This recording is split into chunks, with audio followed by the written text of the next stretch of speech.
Serikat Donald Trump mengkritik Inggris dan mengancam akan menghentikan hubungan dagang dengan Spanyol usai kedua negara itu menolak memberi dukungan saat Amerika Serikat menyerang Iran. Trump menyebut Spanyol sebagai satu-satunya negara di NATO yang tidak setuju menaikkan anggaran pertahanan menjadi 5%. Trump bilang Spanyol hanya ingin anggaran 2%, namun negara itu tidak mau membayarnya. Trump mengancam akan memutuskan hubungan dagang dengan Spanyol. Trump juga mengkritik Inggris yang tidak mengizinkan Amerika Serikat menggunakan pangkalan militer di Kepulauan Chagos dan Diego Garcia untuk menyerang Iran.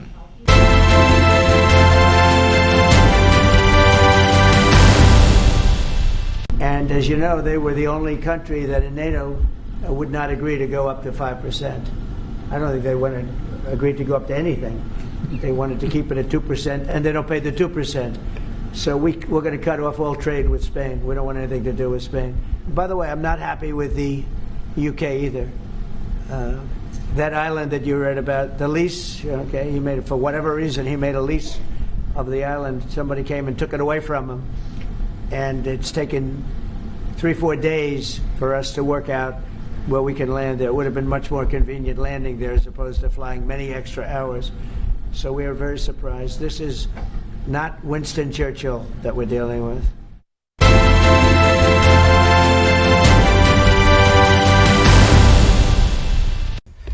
This morning I chaired another COBRA meeting as we continue to coordinate our response to the situation in Iran and the Middle East.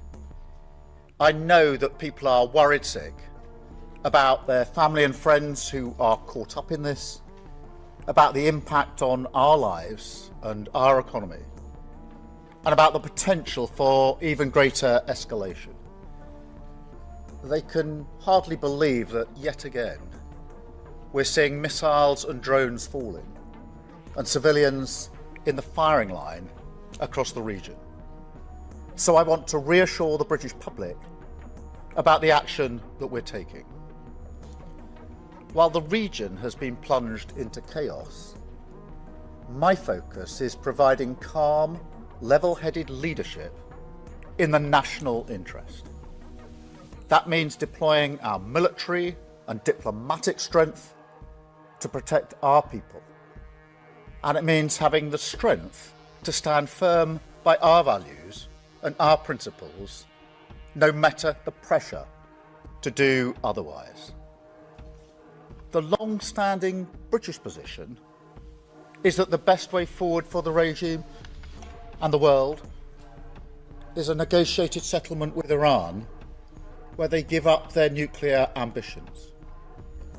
Now that's why I took the decision that the UK would not join the initial strikes on Iran by the US and Israel. Now that decision was deliberate. It was in the national interest, and I stand by it. But when Iran started attacking countries around the Gulf and the wider region, the situation changed. Iran has now fired drones and missiles at 10 countries that did not attack them. These are allies of the UK, where we have hundreds of thousands of British people, as well as British military personnel.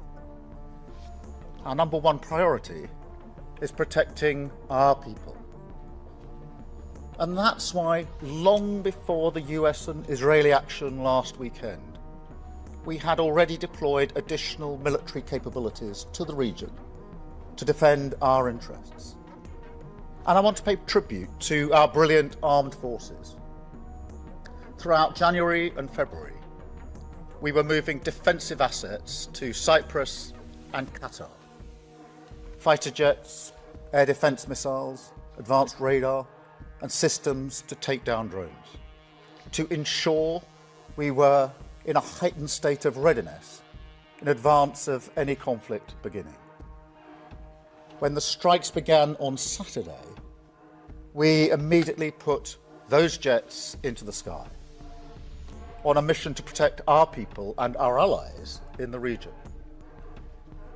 And that is what they have done, flying over Cyprus and the wider region, shooting down multiple drones, at least one of which was heading towards a base housing British military personnel. Our jets were in the sky again last night, over Jordan, Qatar and other partners, refuelling in the air to prolong their mission.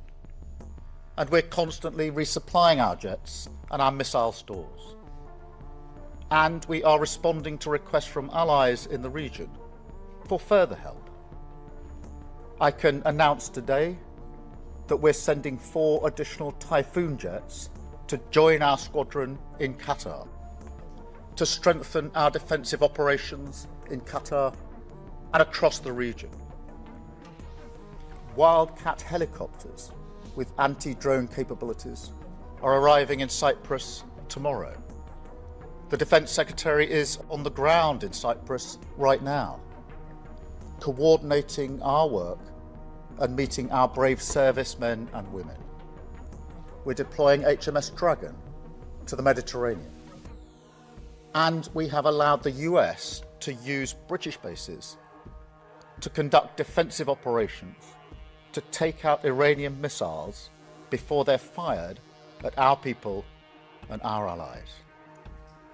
We will maintain this shield over British people in the region and our allies. We are working to strengthen it every day. And we're working as fast as possible to get our people out. As of today, over 140,000 individuals in the region have registered their presence, enabling us to get them the information and the support that they need. We have rapid deployment teams on the ground in Oman and Saudi Arabia. And our consular teams are helping hundreds of the most vulnerable individuals. Despite airspace closures, we're working around the clock with airlines, travel companies and governments to open safe routes home. More than 4,000 people have now arrived back in the United Kingdom on commercial flights from the UAE, including vulnerable Brits identified by our teams. A further 7 flights are due to leave the UAE for the UK today. And I can report that our first charter flight from Oman took off a few minutes ago. We will lay on additional charter flights in the coming days. British Airways is putting on daily flights from Oman, and we will keep working with all of our partners to increase the speed and capacity of this airlift. I want to be very clear. This is a huge undertaking. It's one of the biggest operations of its kind, many times bigger than the evacuation from Afghanistan. It's not going to happen overnight, but we will not stop until our people are safe. I also want to say a word about the economic impact. Iran is targeting oil and gas facilities in the Gulf and tankers in the Straits of Hormuz, trying to inflict economic pain around the world. So we will continue to work with the industries affected and our allies to respond to any impact. This is where the long-term changes that we're delivering for the British people are paying off. We have the right plan for defence, delivering the biggest increase in defence spending since the Cold War, to strengthen our armed forces and keep people safe. We have the right plan for our economy. As the Chancellor said on Tuesday, we're sticking to that plan so we can cut energy bills and help keeping families with the cost of living and helping them. We also have the right plan for our energy supplies, building up clean British energy like never before, decreasing our dependence on volatile international markets, and creating the energy security and independence that we need. Faced with this new geopolitical crisis, the sad fact is that some will try to use it to divide us. That's why the government is reaching out to communities across the United Kingdom, Jewish and Muslim alike, making sure that communities and places of worship have appropriate protective security in place. But look, as a nation, we should come together in this moment. Those citizens that are stuck in the region, scared and in need of help, come from all backgrounds. The armed forces who protect them come from all backgrounds too. We are united by our common humanity and our love of this country. This conflict could continue for some time. So I want you to know that your government is resolute in our response, at home and abroad. We will do everything we can to protect British lives, uphold British values, and safeguard the national interest. Oh, I'm sorry, in relation to how long it will go on, I do know people are worried. They are going to be worried about any escalation. I think they can see what's unfolding on their television screens. That will cause them anxiety, understandably. They will be worried about the impact on their own lives that this could have, and those with family and friends in the region will be extremely worried about their family and friends in the region. I absolutely understand that. We are doing everything we can to de-escalate this. I can't give you a time base for this. I don't think anybody can. My strong view is that we need to de-escalate, and ultimately this will have to be a matter of negotiation when it comes to some of the core issues like nuclear capability. There are reports that you walked into a meeting, the National Security Council on Friday, with one opinion and had your mind changed by Ed Miliband and others in your cabinet. So is it true that you wanted on Friday to give Americans a precautionary permission in the event of Iranian reprisals to use British bases for defensive action, but had your mind changed by Ed Miliband and other members of your cabinet? Let me be really clear about this.